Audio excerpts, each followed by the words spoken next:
Hello and welcome to The Real Deal. Now, in our latest DVD review, out now, a cryptic phone call sets off a dangerous game of risks for Elliot, a down-on-his-luck salesman. The game promises increasing rewards for completing 13 tasks, each more sinister than the last. It has to be 13 sins, and here's our review after this trailer. All you have to do is complete 13 challenges. Swat the fly. You're watching me now? $1,000 will be instantly credited to your bank account. That's it? You have $90,000 in debt you can't honestly even provide for your fiancé. We will make all your problems go away. Please press 1. So that's the trailer for 13 Sins, and doesn't it look scary? You had a nervous laugh in our intro. Yeah. And you haven't even seen the film. It's me that's watched it, because these boys here, they couldn't even bring themselves to watch a horror movie. I had to do it.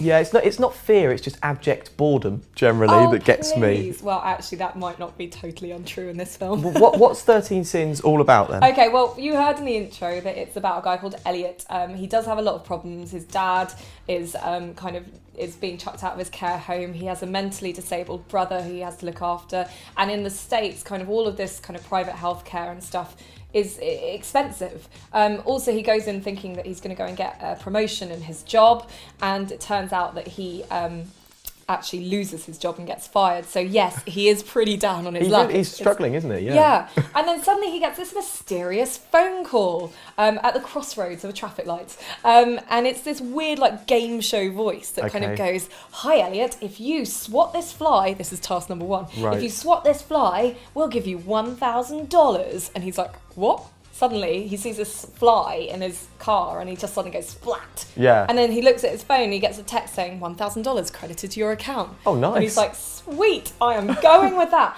And it's 13 of these tasks, which they do get more sinister and are pretty, like, gross as we go along. And you're kind of just following this journey.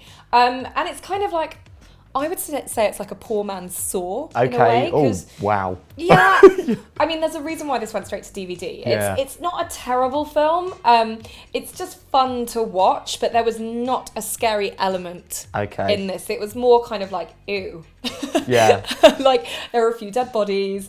There are a few kind of dodgy things that he has to do, like cutting off people's fingers and things like that. Standards. But, standard stuff that you would kind of bog standard things that you go, oh, I need to chuck that in a horror movie to call it a horror. Yeah. But there's nothing good and there's nothing really bad about it. It's really mediocre in a way. Yeah. I think even you could have handled it. Yeah, I as I say, I don't find horror scary. I think the problem with horror a lot of time is it's a bit silly. And this is the epitome of silly. And it just sounds a bit silly. I mean, it's got really no real A-list cast members to it. Yeah. The leads are like non-existent actors. The wife in it, she's a bit overacting. It must be her big moment where she's like, I'm going to be on screen and have my own scene. Yeah.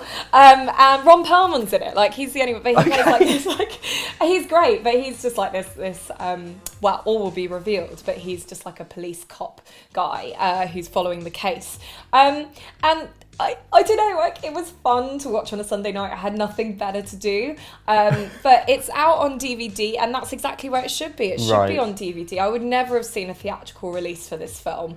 There's not much to it. Fun, Sunday night, brain off, why not kind of thing. Yeah, okay. why not? If Saw is too scary, gritty, gross for you, then this might be like a slightly... I don't know, meditated version of that. But it was fun. No little wooden men on tiny tricycles. Look, put it this way, when I watch a horror movie, I normally can't sleep that night. Okay. And I slept like a log. Like, this did not affect me at all. In fact, I switched it off and was like, brilliant. It's got some like behind the scenes footage on it. It's got a few little like extras on the DVD, but nothing that would be like, oh my God, I really need to go out and buy this film. I'm sorry to say. We've heard the bad, certainly, and the good. The good. What's the real deal on 13 Sins? If you're in for a Sunday night, as I said, and you just want some brainless, fun, that isn't badly acted, but it's nothing special, then maybe check out 13 Sins. Not for a laugh, it's not one of those kind of films, but it's definitely one that kind of hits on the 2.5, 3-star mark, but I'm going to stick with 2.5 stars. No, I didn't do this. I didn't do anything. So there's 2 of you out there? So there's another player? You just changed the rules! You're gonna make me say freeze? You think this is a game? Well, that's the real deal on 13 Sins. It's available for you to own right now. But what we want to know is, what's your favourite horror movie? Bex, you're a connoisseur, you have a skull dress. Yes, I dress the part. Exactly. You clearly know your stuff. What's your favourite horror? It has to be Blair Witch Project, and my advice is please do not watch it in your house on your own. That's exactly what I did, and I am scared stiff ever since. Never sleep again. But on a serious note, it's a very important film. Stuff like VHS, Paranormal Activity, all those found footage films, which are so big. Right now, Blair Witch was responsible for the start of all of that, and it's the original and the best. Yeah, but what's your favourite? My favourite is not what you'd call strictly a horror film, but I think it's quite a silly genre anyway, so it kind of takes the mickey out of the genre while still having sort of squirmy, frightening moments in it, and that's Scream. Yeah, okay. Well, in your defence, it has got one of the most important first 15 minutes of a horror film ever. That Drew Barrymore scene is iconic in itself. But listen, we want to know what you guys have to say, so leave a comment on our YouTube page and tweet us at The Real Film Show, and don't forget you can get more up-to-date movie news on our blog, therealdealonfilm.com. Thanks for watching.